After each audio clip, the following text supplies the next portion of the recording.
Steeler Nation on fire. Y'all heard about the Leftwich news? I did, but I didn't get a chance to see like how accurate anything of it was. Basically, he asked to...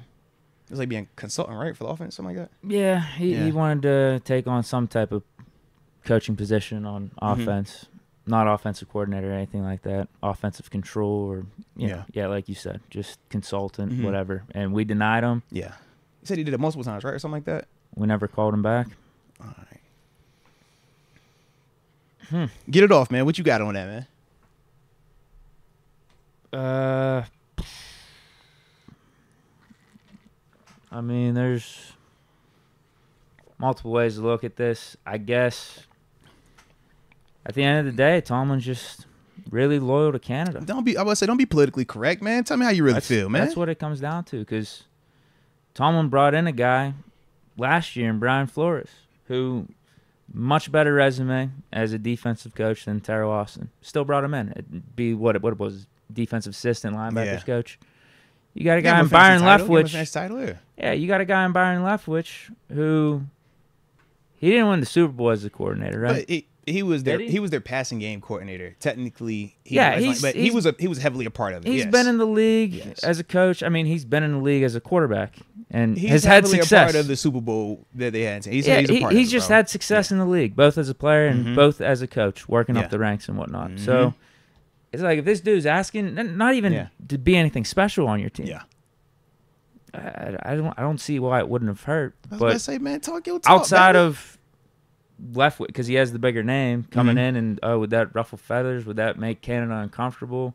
I don't know. I would just like to think we get the best guys in house, not only players but as a coaching staff. And I think Leftwich definitely wouldn't have hurt. So it's questionable why we wouldn't bring him in. Hey, bro, you 100% valid. So check it out, right? Everything you said, yes. But unfortunately, a lot of people are missing one key element. When was Brian Flores hired? Like the time of year. We'll just keep it simple. In season or out of season? In season or off season? Off season. And right now we're talking about Byron Leftwich. Is this in season or is this off season? I don't know when he contacted them. Fair enough. Do you? That's the thing, because you said we're unclear on the reports. When did you see the report? Today. So you didn't see it any weeks before that then, right? So we can only go off of the information that we have, correct? So if you didn't see it the weeks before then, are we supposed to just act as if we just believe that part? I just don't know how you tell me how you want to proceed the report. From what I saw, it was Leftwich reached out. Right. So that could literally be any time. Okay. I would assume it would be in the off season, though. Why would you assume that? Off season, we had high optimism, high hopes. Everything was looking great, remember? Dude's looking for a job. That's probably the best time to find a job. Yeah, but at the same time, there was nothing negative about where we were this off season. So if it was in the off season and he rejected it, I could still understand that, because he's saying, I believe in what I have in my coordinator and my young QB. We said this is their first full offseason where Kenny was going to actually be the QB1, right? He wasn't that last year. So we said we're going to give them their first full go, their first real life experience at being the guy, coordinator and QB. So if it was offseason, I could understand that. But the way the report came out, from my understanding, it looked like it was in season, especially the way that it was even reported as in one of them, dang, the way these first couple games was looking, he reached out. And we turned that down. We said, nah, it's sexy. It sound good. But if it's in season specifically, I'm like, absolutely not. Because now we got too many cooks in the kitchen. How many messages are we getting sent in here? Now you open up the door for controversy, for internal debates, internal tension, because he wasn't here all off season. So if you bring him on right now, anything that he brings up, it is going to naturally have the potential to be viewed as an issue, especially if his message is different than Canada's message. So whether it was in season, like how the report came off to me, or even if it was in this off season, I still can understand why. And I do truly believe, bro, that a lot of people could understand that too, if y'all allow yourselves to. I just feel like y'all mindset is so bent on it being Canada, and it's got to be Canada, and nothing is ever going to improve because of Canada, that y'all are never going to see anything other than that, man. I don't care that we said no to him, but it's just I don't think it would have hurt just bringing him in as an offensive coach. I agree. Just seeing what we did with Brian Flores. But people are viewing it as an indictment. As the almighty, see, I told you, man, this is crazy. I just don't feel like that. I'm trying to see the actual report here. I'm seeing one from Kabali that's saying, yeah, it's just potential vacancy on the team.